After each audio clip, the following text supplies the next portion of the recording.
जय श्री राम। जय हनुमान जी भक्तों। जीवन में अटूट श्रद्धा व विश्वास का होना अति आवश्यक है। श्रद्धा और विश्वास में प्रचंड बल होता है। विश्वास से बड़े बड़े युद्ध में विजय हम प्राप्त कर सकते हैं और श्रद्धा विषम से विषम स्थिति या संकट से हमें सुरक्षित निकाल सकती है।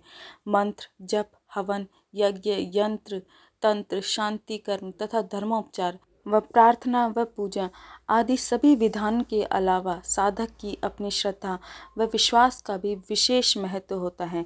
पूर्ण लाभ और तीव्र लाभ के लिए श्रद्धा एवं विश्वास का होना अति आवश्यक है। इसलिए श्रद्धा को परम कल्याणदायी माना गया है। असीम श्रद्धा के ऊपर शिवजी और पार्वती से जुड़ी हुई एक कथा बहुत ही प्रचलित है। एक समय शिवजी महाराज पार्वती जी के साथ हरिद्वार में घूम रहे थे। पार्वती जी ने देखा कि सहस्त्रों मनुष्य गंगा में नहा नहा कर हर हर करते चले जा रहे हैं, परंतु प्राय सभी दुखों और पाप परायण हैं। पार्वती जी ने बड़े आश्चर्य के साथ शिवजी से पूछा कि हे देवादिदेव, गंगा में इतनी बार स्नान करने पर भी इनके पाप और दुखों का नाश क्यों नहीं हुआ? क्या गंगा में सामर्थ्य नहीं रहा? शिव जी ने कहा, हे प्रिय, गंगा में तो वही सामर्थ्य है, परंतु इन लोगों ने पाप नाशिनी गंगा में स्नान किया ही नहीं है, तब इन्हें लाभ कैसे हो? पार्वती जी ने आश्चर्य से कहा कि स्नान कैसे नहीं किया? अभी तो नहा नहा कर आए हैं, अभी तो इनके शरीर से पानी भी नहीं सूखा। शिव जी ने कहा, ये केवल जल में डुबकी लगाकर आ रहे हैं, तो मैं कल इसका रहस्य बताऊंगा। दूसरे दिन बड़े जोरों की बरसात होने लगी। गलियां कीचड़ से भर गई। एक चौड़े रास्ते में एक गहरा गड्ढा था जो चारों तरफ कीचड़ से भरा हुआ था। शिवजी ने अपनी लीला के अनुसार वृद्ध रूप धारण किया और दीन विवश की तरह गड्ढे में जाकर ऐसे पड़ गए जैसे कोई मनुष्य चलता चलता गड्ढे में गिर पड़ा हो और निकलने की चेष्टा करने पर भी निकल नहीं सकता हो। पार्वती को यह समझाकर गड्ढे के पास बैठा दिया कि देखो, तुम लोगों को सुना सुना कर यूं पुकारती रहो कि मेरे वृद्ध पति अकस्मात गड्ढे में गिर पड़े हैं, कोई पुण्यात्मा इन्हें निकाल कर इनके प्राण बचावे और मुझ असहाय की सहायता करे। शिवजी ने यह और समझा दिया कि जब कोई गड्ढे में से मुझे निकालने को तैयार हो, तब इतना और कह देना कि भाई, मेरे पति सर्वथा निष्पाप हैं, इन्हें वही छुए जो स्वयं निष्पाप हो।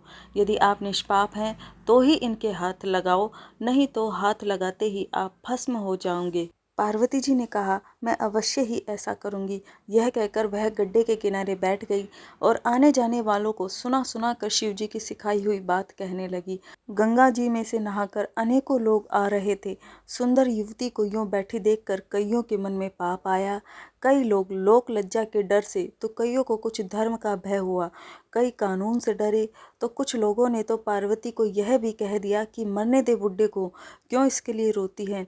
और भी न जाने क्या क्या। कुछ दयालु सच्चरित पुरुष थे, उन्होंने करुणावश होकर युवती के पति को निकालना भी चाहा, परंतु पार्वती के वचन सुनकर वे भी रुक गए।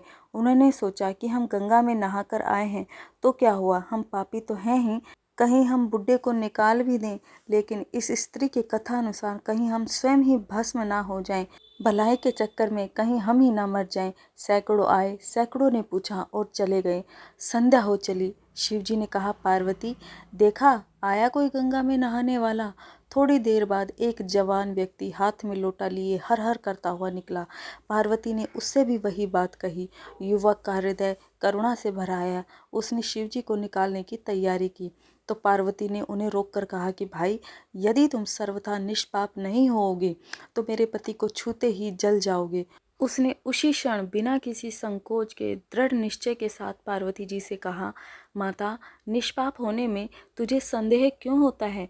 देखती नहीं, मैं अभी गंगा जी से नहाकर आया हूँ। भला गंगा में गोता लगाने के बाद भी कभी पाप रहते हैं?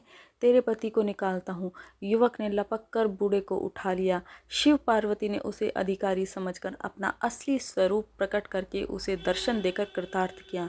तो शिवजी ने पार्वती से कहा कि इतने लोगों में से इस एक ने ही वास्तव में गंगा में स्नान किया है।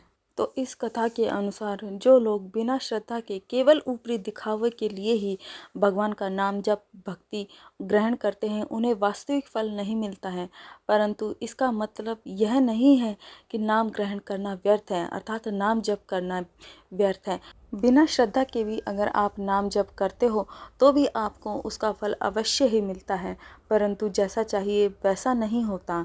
केवल दिखावे के लिए नाम लेने वाले भी संसार में पूजे जाते हैं, उनके पापों का भी नाश होता ही है, परंतु अनंत जन्मों के संचित कर्म और इस समय भी लगातार होने वाले अनंत पाप श्रद्धा रहित नाम से पूरे नष्ट नहीं हो पाते हैं। इसलिए अगर नाम का पूरा फल प्राप्त करना है तो नाम में अटूट श्रद्धा होनी चाहिए। आई होप आपको ये वीडियो अच्छी लगी होगी। वीडियो अच्छी लगे तो वीडियो को लाइक ज़रूर करें। चैनल को भी आप सब्सक्राइब कर सकते हो और कमेंट में जय श्री राम, जय हनुमान जी ज़रूर लिखें। आपका दिन शुभ और मंगलमय हो।